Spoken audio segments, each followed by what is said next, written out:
Hello and welcome to the newsroom on TV360 Nigeria. I am Anetta Felix. There's high-level security at the National Assembly complex ahead of President Muhammadu Buhari's presentation of the 2020 budget to a joint session of lawmakers. President Buhari is scheduled to present the document at about 2 p.m. later today. The budget presentation follows the approval of the 2020 to 2022 medium-term expenditure framework paper by the Senate. The University of Lagos has sealed the cold room allegedly used by lecturers to sexually harass students. According to a statement by the school, Unilag has also indefinitely suspended former sub-dean of Faculty of Arts and lecturer Boniface Igbenehu while the panel investigates the issue. Igbenehu was indicted after a secret camera captured him sexually harassing an undercover journalist who disguised as a 17-year-old admission seeker. Igbenehu, who is also a pastor at the Foursquare Gospel Church, has also been asked to step down from his role as a senior pastor for local branch. Meanwhile, Gyampo, a professor of political science at the University of Ghana, who was implicated in a video documentary released by the BBC Africa Eye on Monday, has vowed to sue the BBC over its Sex for Mark video documentary.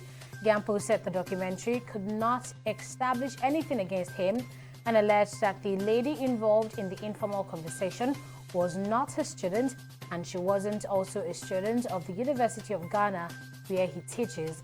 Gyampo added that his objections and letters written to refute the allegations were ignored in the documentary. All the video was edited to suit their purpose. The BBC is yet to react to the comments. Governor Simon Lalong of Plateau State has inaugurated 23 commissioners. Shortly after they took their oaths of office in Jos, Lalong urged them to work hard to achieve results. The governor also taxed the commissioners on loyalty, diligence, commitment, and accountability, noting that the attributes were critical to the state's development plan. Justice Ruwan Aikawa of the Federal High Court in Lagos has ordered the temporary forfeiture of to the federal government the sum of 280,555,010 naira belonging to Obiwanne George Okeke, popularly known as Invictus Obi. The EFCC had traced the sum to bank accounts of Invictus Oil and Gas Limited and Invictus Investments Limited. The court is now fixed on October 30 for further proceedings. 4 members of the same family have drowned at a dam in India after slipping into the water while trying to take a selfie.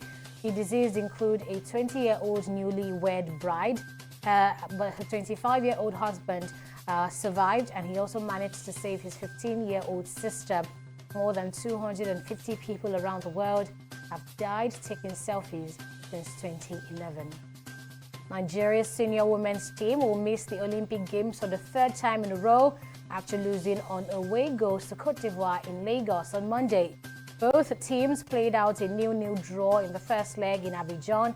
However, a 1-1 draw in Lagos saw Christopher Danjama's side bow out of the qualifiers at the same stage as 4 years ago.